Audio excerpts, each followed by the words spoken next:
সকাল থেকেই বৃষ্টি। সারাদিনে ঘর থেকে একবারও বের হতে পারলাম না। মনে মনে খুব অস্বস্তিকর লাগছিল।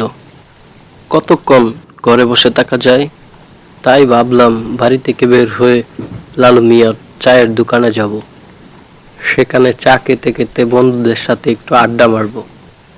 তাহলে হয়তো কিছুটা ভালো লাগতে পারে। কিন্তু এইদিকে সেই সকাল থেকে বৃষ্টি পড়া শুরু হয়েছে, তা আমার কোনো নামই নেই।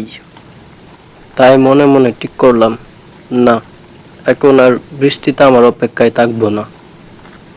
যাই, ছাতাটা মাথায় দিয়ে চলে যাই, বৃষ্টি হয়তো আর থামবে না। তাই আর দেরি না করে হাতে একটা হারিকেন নিয়ে বেরিয়ে পড়লাম। রাস্তায় উঠে দেখলাম পুকুরগুলো পানিতে ভরে গেছে, আর ব্যাঙগুলো গ্যাংর গ্যাং করে ডাকছে। সকাল থেকে সারাদিন বৃষ্টি হওয়ার কারণে রাস্তায় একটা মানুষ তো পরের কথা, একটা কুকুর পর্যন্ত নেই। রাস্তাটা এত পরিচিত থাকার পরেও এখন কেন জানি মনে হচ্ছে জনমানুষহীন জায়গা এটা। রাস্তায় আমি ছাড়া চারপাশে কোনো মানুষজন নাই। আমার মনে মনে এখন কিছুটা ভয় লাগছে। অনেকক্ষণ হাঁটার পর সামনে একটা পুকুরের পাশ দিয়ে যাচ্ছিলাম। এই পুকুরটা নিয়ে অনেক মানুষের মুখেই শুনেছি এই পুকুরটা নাকি ভালো না, এখানে নাকি অশুভ কিছু আছে। তাই তাড়াতাড়ি পা চালিয়ে হাঁটতে লাগলাম। হাঁটতে হাঁটতে একটা সময় লালু মিয়ার চায়ের দোকানের কাছে এসে পৌঁছালাম। এসে দেখলাম দোকানে আগে থেকেই শাহিন সোহাগ এসে বসে আছে। এরা দুইজন আমার বন্ধু। আমাকে দেখে শাহিন বলল, এতক্ষণে আসার সময় হলো তোর? তখন আমি বললাম, আর বলিস না, যা বৃষ্টি শুরু হয়েছে, ঘর থেকে বেরোতেই পারি না। তখন দোকান থেকে চা নিয়ে খেতে খেতে বন্ধুদের সাথে ভালোই গপ্পে মেতে উঠেছিলাম। বৃষ্টির দিনে চায়ের দোকানে চা খেতে খেতে বন্ধুদের সাথে ভালোই আড্ডা জমে উঠেছে। সারাদিন ঘরে বসে বোর হয়ে যাওয়া ব্যাপারটা এখন প্রায় ভুলেই গিয়েছি বন্ধুদের সাথে আড্ডা মেরে। বেশ ভালোই লাগছে এখন। তারপর আবার লালু মিয়ার হাতের বানানো চা।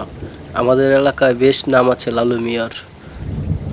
হঠাৎ সোহাগ বলল, সারাদিন যা বৃষ্টি হয়েছে তাতে তো মাঠ পানিতে ভরে চই করছে। চল আমরা আজ রাতে সবাই মিলে মাছ ধরতে যাই। নতুন মাছ খেতে আহ কি যে স্বাদ, বহুদিন ধরে খাইনি। তখন আমি বললাম, হ্যাঁ তুই ঠিকই বলেছিস, ভালোই হবে তাহলে।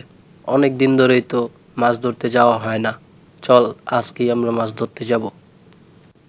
আমাদের কথা শুনে পাশে বসে থাকা এক মুরব্বী লোক বলল, বাবা, তোমাদের বয়স অল্প, তোমরা এত কিছু বোঝো না, যা ইচ্ছে করে তোমাদের তাই করে ফেলো।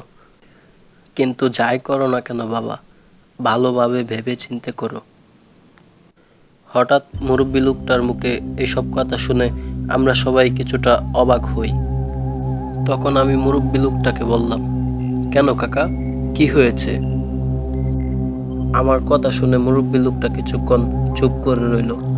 হঠাৎ মুরব্বী লোকটা বলল, বাবারা, আমার সাথে যা হয়েছে তা আজ তোমাদের সাথে বলবো। ঠিক আছে বাবারা, তাহলে শোনো সেদিন আমার সাথে কি হয়েছিল। সালটা তখন 1980-র দশকে। বন্যার কারণে পুরো দেশেই বেশ ভালোই পানি হয়েছিল, আর সেই পানির সাথে অনেক মাছও ভেসে এসেছিল। মাছ ধরা এক প্রকার আমার নেশা বললেই চলে। মাছ ধরতে খুব ভালো লাগতো আমার। তাই আমরা বন্ধুরা প্রতিদিন রাতেই সবাই মিলে মাছ ধরতে যেতাম, আর মাছও বেশ ভালোই ধরতে পারতাম। কিন্তু সেই নদীতে কখনোই একা একা মাছ ধরতে যাওয়ার সাহস কারো ছিল না।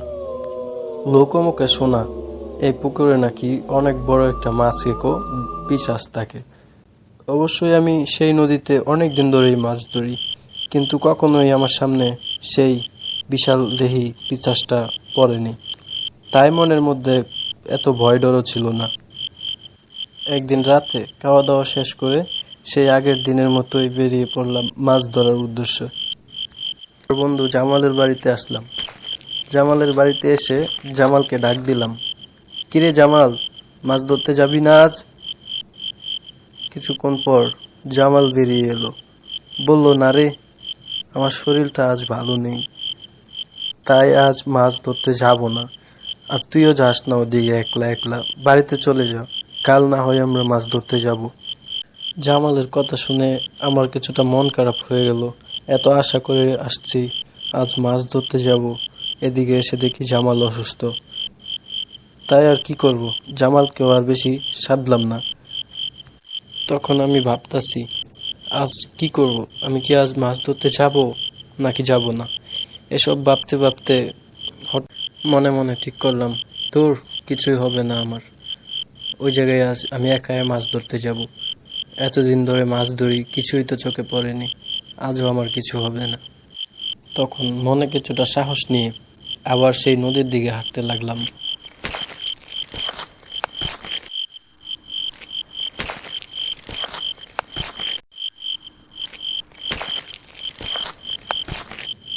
হাঁটতে হাঁটতে একটা সময় সেই নদীর কাছে এসে পৌঁছালাম।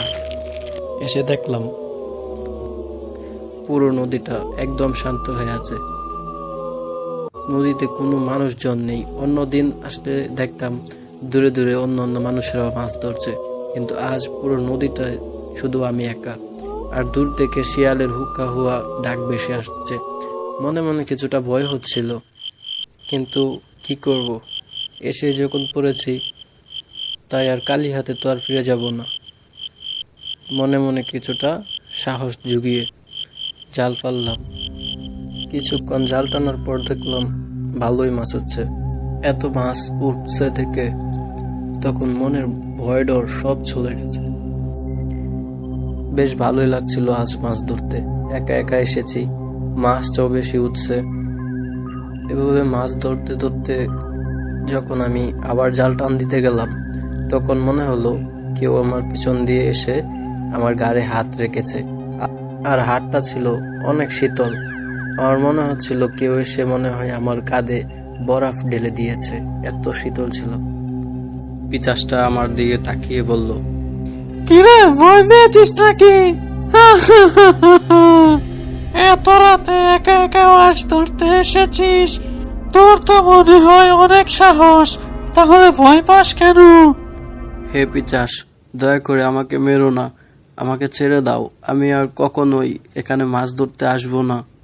আচ্ছা ঠিক আছে, আমি তোর কোনো ক্ষতি করব না, ভয় পাস না। কিন্তু একটা শর্ত আছে। তুই তো দেখি অনেকগুলো মাছই ধরেছিস, এখান থেকে কিছু মাছ আমাকে দিয়ে যা। আমার পেটে খুব ক্ষুধা পেয়েছে, আর এমনিতেও আমি মাছ ধরে খেতে পারি না। তখন পিচাসের কথা শুনে মনে মনে কিছুটা ভয় কমলো আমার। পিচাসটাকে যদি কিছু মাছ দিয়ে খুশি করতে পারি তাহলে হয়তো সে আমাকে মারবে না। তখন পিচাসটাকে কিছু মাছ দিয়ে আমি বললাম, আমি এখন বাড়িতে যাব, আমার ভয় হচ্ছে। আমার কথা শুনে পিচাসটা বলল, আচ্ছা ঠিক আছে, যা তাহলে।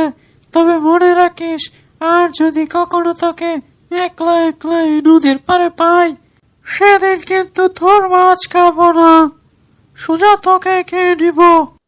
পিচাসের কথা শুনে তখন আমি ঝুড়ে ঝুড়ে পা চালিয়ে বাড়িতে যাচ্ছিলাম। আর মনে মনে ভাবলাম আর জীবনেও কখনো একা একা রাতে আর মাছ ধরতে আসবো না।